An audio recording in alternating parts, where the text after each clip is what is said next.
अस्सलातु वस्सलामु अलैका या सय्यदी या रसूल अल्लाह व अला आलिका व अस्हाबिका या सय्यदी या खातमुन नबिय्यीन। सामीन ज़ी इख्तिशाम क़िबला शाह जी मौजूद है और वक्त भी इंतहाई मुख्तसर है, तो मैं फ़कत 1-2 मिनट में एक पैगाम आप तक पहुँचाना चाहूँगा। आका अलैहिस्सलातु वस्सलाम तशरीफ़ फरमा है और हज़रत आयशा सिद्दीक़ा रज़ियल्लाहु ताला अन्हा आका अलैहिस्सलातु वस्सलाम की बारगाह में मौजूद हैं। मेरे आका का दरियाए रहमत जोश में आता है। आका फरमाते हैं कि आयशा मांगो, क्या मांगती हो? जो मांगोगी दिया जाएगा, जो पूछोगी उसका जवाब दिया जाएगा। हज़रत आयशा सिद्दीक़ा रज़ियल्लाहु ताला अन्हा आप अर्ज़ करती हैं, आका अगर इजाज़त हो तो अपने वालिद से मशवरा कर लूँ। कहा इजाज़त है। अपने वालिद के पास जाती हैं। अफजलुल बशर बाद अज़ अंबिया हज़रत अबू बकर सिद्दीक़ रज़ियल्लाहु ताला अन्हु की बारगाह में तशरीफ़ लाती हैं। अर्ज़ करती हैं, बाबा आका ने ये हुक्म इरशाद फरमाया है और इतनी करम नवाजी कर दी, तो मुझे बताइए कि आका से क्या पूछूं, आका से क्या मांगूं? तो हज़रत अबू बकर सिद्दीक़ रज़ियल्लाहु ताला अन्हु कहते हैं कि आयशा सवाल मैं बता दूंगा, लेकिन पहले एक वादा करो। पूछा बाबा वादा क्या करूं? कहा वादा ये करो कि जो जवाब बारगाह मुस्तफ़ा से मिलेगा वो मुझे भी बताओगी। कहा बाबा वादा कर लिया, जो आका से जवाब मिलेगा आपको भी बताया जाएगा। कहा मेरे आका से ये पूछो कि आका मेराज की रात जब रब से आपकी मुलाकात हुई ना, तो उस मुलाकात ख़ास में रब ने आपसे क्या बात की? वो जो राज की बातें रब ने आपसे की ना, उनमें से कोई एक बात इरशाद फरमा दीजिए।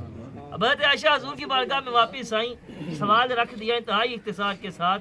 आका ने जवाब इनायत फरमाया और वो जवाब क्या था? कहा ए आयशा मेरे रब ने मुझे ये फरमाया था कि ए मेरे महबूब, आपका कोई भी उम्मती अगर अपने किसी भाई की दिलजोई करेगा, उसके दिल को रखेगा, उसकी दिलजोई करेगा, तो रब उसे बगैर हिसाब के जन्नत में दाखिल कर देगा। आप बड़ी खुश हुई कि इतना सा काम है और रब ने बगैर हिसाब के जन्नत में दाखिल करने का ऐलान कर दिया। वापस आती हैं अपने बाबा के पास, अपने बाबा की बारगाह में जवाब वो पेश कर दिया है। तो बकर सिद्दीक़ ज़ारों के साथ रोने लगे। अर्ज़ करती हैं बाबा आका ने तो इतनी बड़ी खुशखबरी अता कर दी, तो आप रो रहे हैं। फरमाया बेटा तुमने तस्वीर का एक रुख देखा है कि अगर कोई किसी की दिल जोई करेगा तो रब उसे बगैर हिसाब के जन्नत में दाखिल कर देगा। तो अगर इसका दूसरा रुख देखो तो वो ये बनता है कि अगर कोई उम्मती किसी का दिल तोड़ेगा, उसे तकलीफ में मुब्तला करेगा, तो रब बगैर हिसाब उसे जहन्नुम में भी दाखिल कर देगा। सामीन ज़ी इख्तिशाम इस बात से आपको समझाना क्या चाहता हूँ? समझाना ये चाहता हूँ कि आज हम रब्बे ज़ुल जलाल की रहमत को समझते हैं।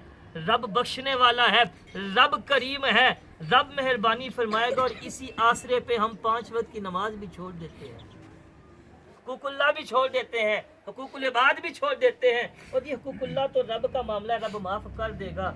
तो भाई जब रब माफ़ करने पे कादिर है तो वो रब जब्बार और कहार भी है।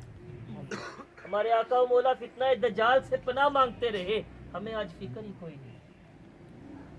हज़रत उस्मान गनी ज़ुल्लुलैह रज़ियल्लाहु ताला अन्हु के बारे में आता है, कब्रिस्तान में बैठते तो ज़ारो कितार रोते, आपकी दाढ़ी मुबारक तर हो जाती। इतना खौफ़े खुदा कि कब्र पहली मंजिल है, उसमें बचना बड़ा मुश्किल है। तो हमें आज परवाह ही कोई नहीं। जो सबक देना चाहता हूँ, जो दर्स देना चाहता हूँ, वो ये है कि अहबाब आएँ, अपनी आखिरत की तैयारी करें, अपने कल की तैयारी करें। जो हमने आगे भेजना है वही हमने काटना है। दुआ है रब्बिल लम यज़ल हमें समझने की तौफीक अता फरमाए। आमीन बिजाहि नबील अमीन व मा अलैना इल्लल बलाग।